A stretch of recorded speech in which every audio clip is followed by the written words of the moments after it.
On a tous vu cette séquence incroyable sur YouTube. 19 millions à être restés scotchés devant cette iguane tombée dans une fosse aux serpents, esquivant ses prédateurs sous fond de musique épique. Cette scène a gagné des awards prestigieux, mais aussi sa polémique. Et si tout ça était fake? Ou du moins une mise en scène.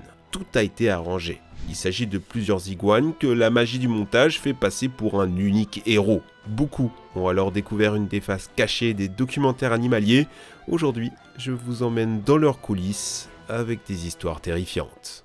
Quand les documentaires vous mentent.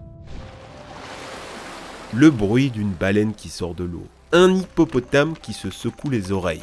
S'est-on jamais demandé comment on faisait pour capter des sons aussi précis? C'est déjà compliqué d'enregistrer sa voix dans son appart, alors imaginez en pleine nature avec du vent et des animaux dangereux. La réalité, c'est que le bruit pendant cette scène, c'était ça. Et ouais, un plan en hélico, fallait pas s'attendre à des bruits de pas feutrés. Même pour des scènes qui semblent très proches, le caméraman est très loin, utilisant des téléobjectifs très longue portée pour ne pas déranger les animaux. Et autant on peut zoomer l'image, on peut pas zoomer le son. Pas plus qu'il ne serait opportun de faire porter des micro-cravates à des crocodiles. Voilà l'envers du décor. Faire des bruits de documentaires animaliers, c'est un métier. Les bruits d'ailes sont des chiffons qu'on agite, et ce singe qui mange, c'est en fait le bruit de bouche dégueulasse de ce type. Les documentaires animaliers sont du cinéma, et je vais vous le prouver. Quand Chris Palmer filme un loup dans sa tanière, c'est en fait une tanière artificielle avec un loup dressé. On devait s'en douter quand même, l'éclairage, la grosse caméra, comment tu fais pour introduire ça sans te faire manger ? Récemment, il y avait eu cette polémique avec le film Frozen Planet, quand on a découvert que tout n'avait pas été filmé en Arctique, mais dans une tanière construite dans un zoo de Francfort. Une fraude honteuse selon certains journaux. Une autre technique consiste à habituer les animaux aux êtres humains, c'est ce qu'on fait pour filmer les oiseaux. On appelle ça l'imprégnation. Le chercheur Konrad Lorenz a mis en évidence qu'un oisillon qui naît identifie la première chose qu'il voit bouger comme sa mère. Une fois que c'est fait, impossible à modifier, il te suit partout et s'identifie à toi. C'est ce principe qu'a utilisé le réalisateur Jacques Perrin dans le documentaire Le Peuple Migrateur. Il est devenu la maman d'oiseaux et a ainsi pu les habituer au moteur de son ULM et nous offrir ces images exceptionnelles, des plans rapprochés en plein vol. Seulement parfois, ces petites astuces prennent des airs de tricherie. Retour à notre ami Chris Palmer qui a réalisé un film sur le grand voyage d'une baleine. 4800 km de transhumance entre Hawaï et la Norvège.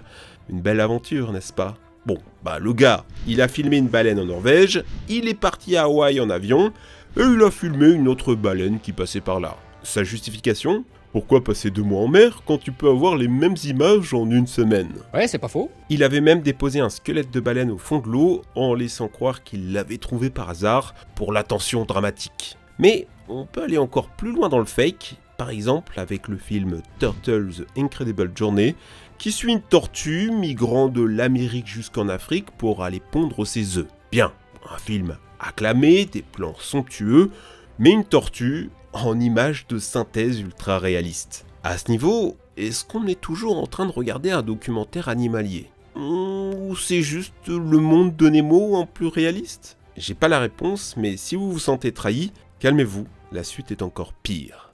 Maltraiter des animaux pour pouvoir les filmer. Oh, regardez, c'est trop mignon. Un petit ourson qui galère à monter une pente enneigée pour rejoindre sa maman. On est sur un documentaire Disney. Rien d'horrible ne pourrait se passer. Ça vous fait mal au cœur? Eh bien, sachez que pour que cette séquence soit la plus comique possible, l'ourson a été jeté de la falaise. Une falaise pas du tout en Arctique d'ailleurs, totalement artificielle et tournée en studio. Mais c'est pas la pire séquence du film. À l'époque, il existait une idée reçue comme quoi les lemmings avaient des comportements suicidaires lors de leur migration. Le film a réussi à capturer ce comportement unique pour la première fois au monde, gagnant l'Oscar du meilleur documentaire. Sauf que c'est totalement bidon. Le scandale va éclater 24 ans après sa sortie. La vérité, c'est que Disney a fait capturer une dizaine de lemmings, ils les ont fait faire quelques jolis plans qui donnent l'impression qu'ils sont nombreux, et puis ils les ont jetés d'une falaise. Pour être sûr qu'ils tombent bien à la caméra, il y avait même un mécanisme pour les pousser. À l'époque, on n'avait pas autant de conscience écologique qu'aujourd'hui, c'est vrai. J'adore les animaux. Récemment, il y a eu le retour du scandale Cousteau. Cousteau, pour ceux qui connaissent pas, c'est l'un des Français les plus connus au monde,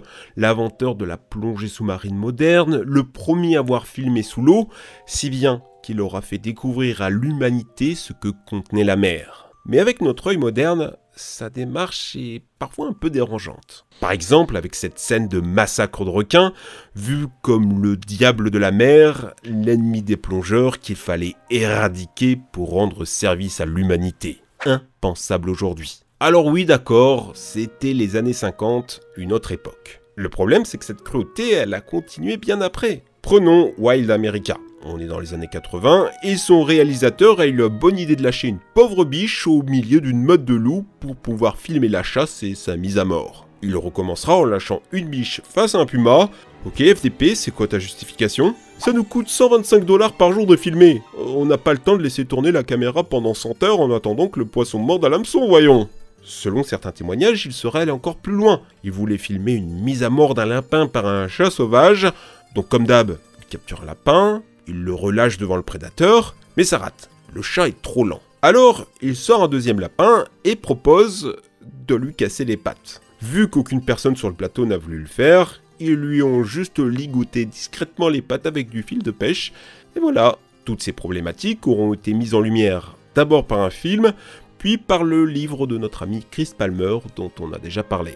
Voyant sa retraite de réalisateur approcher, il a décidé de tout balancer sur les sales pratiques du métier. Des chevaux vivants jetés d'une falaise qui se brisent la colonne vertébrale, du poil à gratter mis sur des castors pour qu'ils soient plus énergiques, ou des serpents vivants placés au congélo pour les ralentir et donc mieux les filmer. Heureusement, c'est quand même quelque chose qu'on voit quasiment plus aujourd'hui.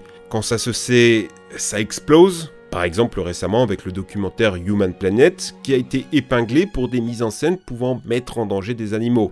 Du coup, hop, Netflix l'a retiré de son catalogue.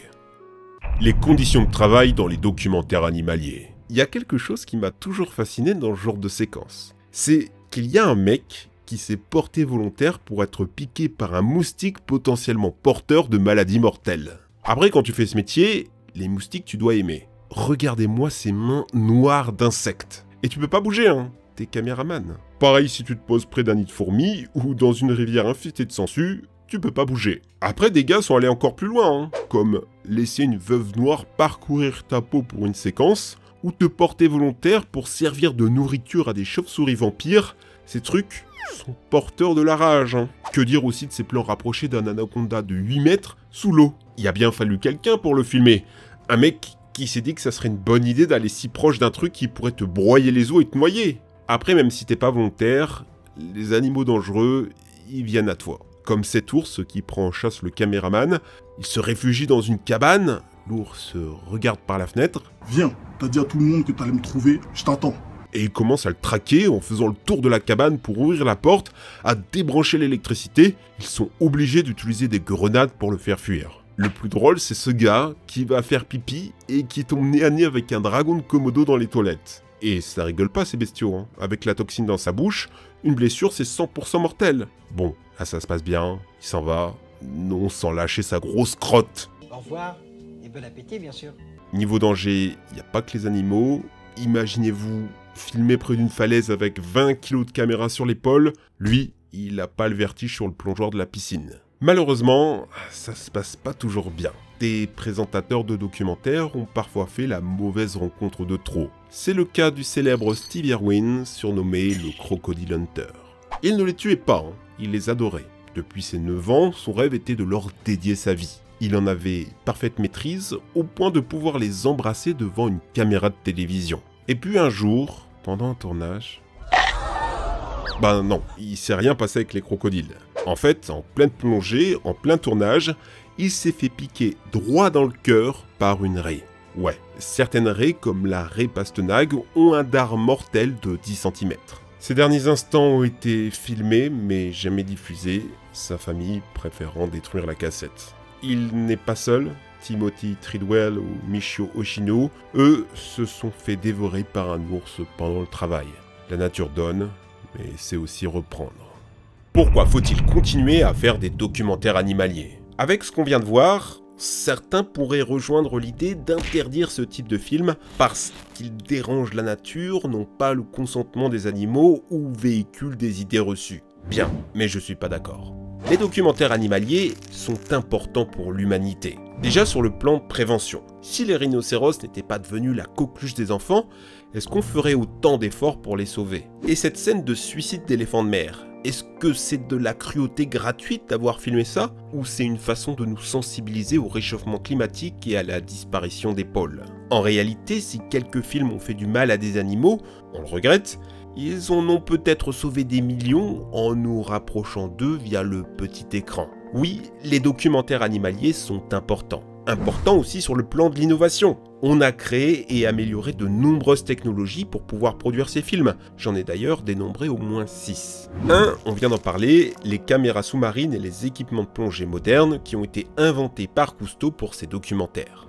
2, des caméras de nuit ultra performantes. À l'ancienne, on filmait les animaux avec un éclairage en pleine figure, mais ça modifiait leur comportement. Plus tard sont arrivés les infrarouges, si puissants qu'on pouvait voir la fourrure, mais c'était en noir et blanc. La révolution, c'est celle qu'on a pu voir dans le film La Nuit des éléphants. Voyez, on est comme en plein jour, en 4K, sans grain, et pourtant il fait nuit noire. La technique a été, non pas de se reposer sur les 80 000 ISO de la caméra, mais de l'élargissement du spectre lumineux. 3. Des caméras slow motion. Acheter une caméra à 1 million d'images par seconde, ça n'est utile que pour faire des vidéos scientifiques. Sans elle, impossible de filmer ces oiseaux en plein vol ou la langue musclée d'un caméléon. 4. Les technologies de stabilisation. Filmer une course-poursuite dans un hélicoptère en mouvement, vous imaginez que c'est galère. Et même pour installer des grues au milieu de la savane, c'est beaucoup trop difficile à transporter. Voilà pourquoi les docus animaliers ont été les premiers clients de technologies de stabilisation portative et légère. 5. Les détecteurs de mouvement pour le cinéma. Aujourd'hui, pour ne plus avoir des gars qui restent immobiles des heures avec des caméras de 20 kg, on utilise des technologies qui filment automatiquement les scènes. Elles sont capables de détecter un animal, de se déclencher au bon moment et de le suivre sans intervention humaine. Enfin, 6. Les robots dans la nature. Ça, c'est carrément fou. La BBC a eu l'idée d'envoyer des robots déguisés s'intégrer dans des groupes d'animaux pour voir comment ils se comportaient sans être stressés. Vous avez forcément vu la vidéo de ce truc flippant qui filme les proutes de singes.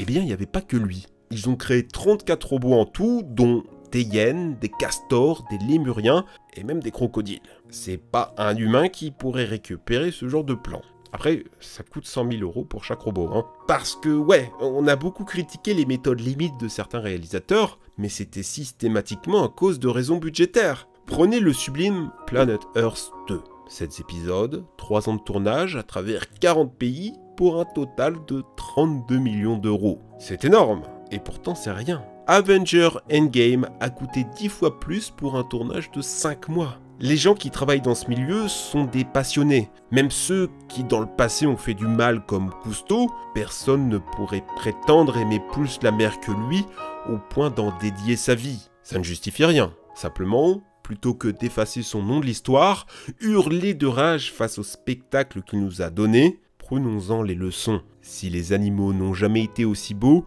c'est qu'il aura fallu des pionniers bien moins moraux. En espérant que les animaux de nos petits écrans motivent nos enfants à les protéger encore longtemps.